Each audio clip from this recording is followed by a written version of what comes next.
This is slightly reminiscent of somebody else's YouTube channel.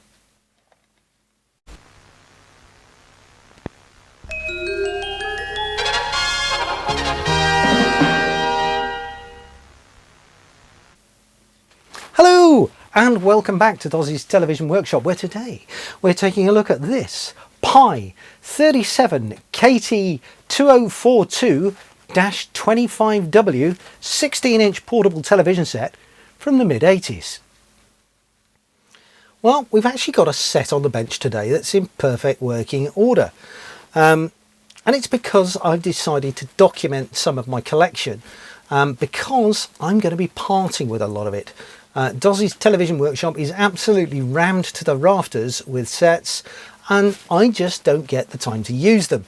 So I'm going to pass some of them on to other collectors, including this lovely Pi 16-inch set. Now, the time this was manufactured, in fact for many years previously, Pi was really just a brand, because this is in reality a Philips television set. So yeah, let's switch it on, and it should come straight on. I'm just going to mute the sound so I don't get a copyright strike. And as you can see, starts up very quickly, and it's got a super bright tube, pin sharp as well. This set is a remote control set, and sadly I'm missing the original remote, but I have got this universal remote here that works it perfectly. So it even does the sound, so we can turn it down, etc. You mute it, good idea. So yeah, what a super little picture. So let's turn it round, fetch the back off, and find out what makes it tick. Right, well, having a look at the rear of the set, we do actually have an analog contrast control down here. Yeah, there we go. Type 37KT2042/25W, 240 volt, 50 Hz, Pi, made in Belgium. And the serial number. This is a 625 PAL-I only set. 4 screws holding the back in. Quite a coarse thread.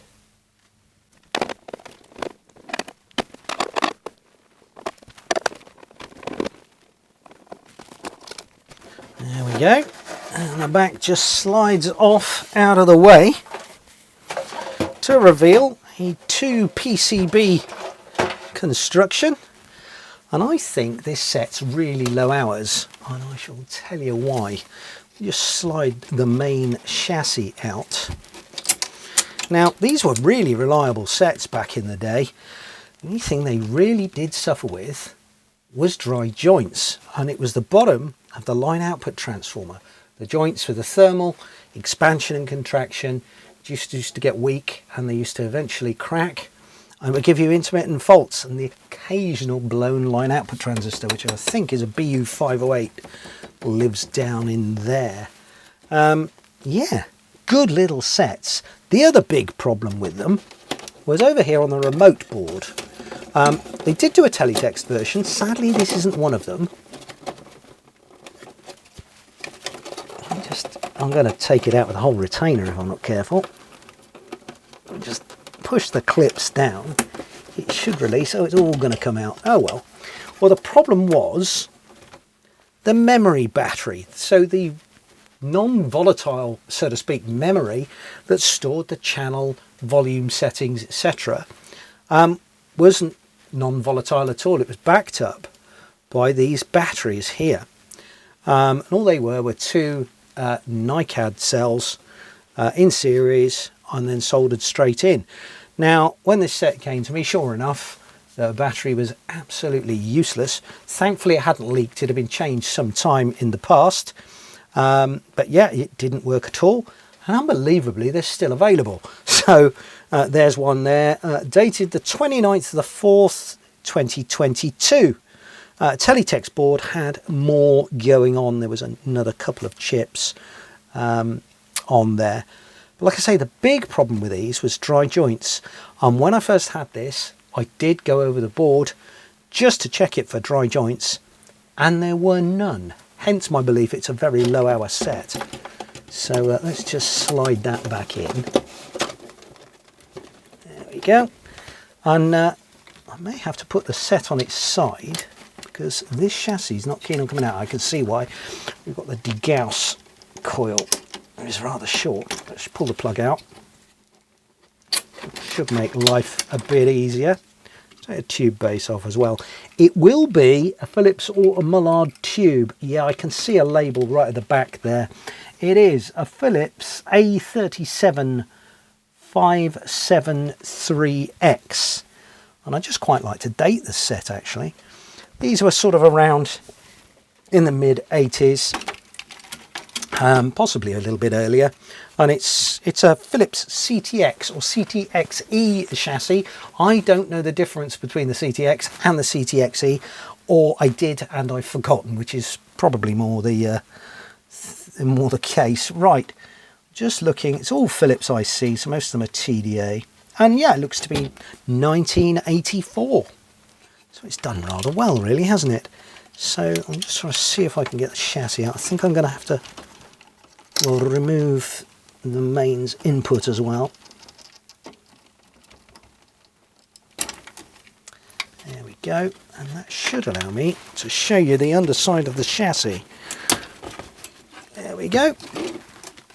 And this is the main area of problems here, was around the line output transformer, sorry, where these joints used to go very, very dry. And this is the soldering work I did, 2 years ago now. And also on the chopper transformer here. And it would just render the set intermittently dead, or on a rare occasion it would actually blow the output transistor. But other than that, really a stunningly reliable set. So yeah, some of the ICs have got sockets in. That one has, I don't know what that is. It's a TDA, ooh, difficult to see, put it under the light a bit. It's a TDA 2517, I suspect that's sync maybe. Chroma decoder over here is a TDA 3560. Sound is the venerable TBA 120 and a TDA 2541, which is RIF. Really simple sets and just fabulously reliable back in the day. Right, well, I've just switched the set back on. Just to make sure everything's right after blowing the dust out of it, and yeah, it's performing really well. This is the high voltage focus pot here. Yeah, just that. See if we can sharpen the image any, although I don't suppose we will. No, it's getting worse. Yeah, no, it's pretty much peaked up. It must be said, it's a super sharp picture. No problems with that. So there we are. I'm just going to box that back up and it can go and find a new home with another collector. Thanks very much for watching. Click like, subscribe, do all that rubbish, and I'll see you really soon here on Doz's Television Workshop. Cheers now, bye.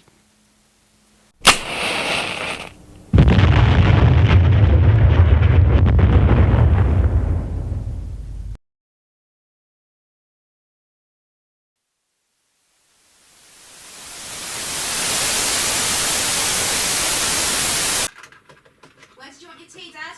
Oh, in here.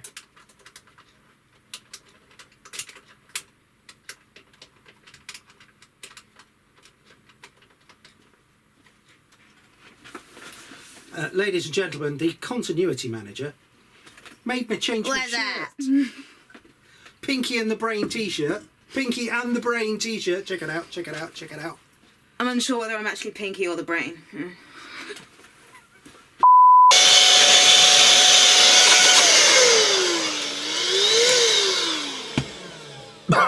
Poof. Got dust in my tea now.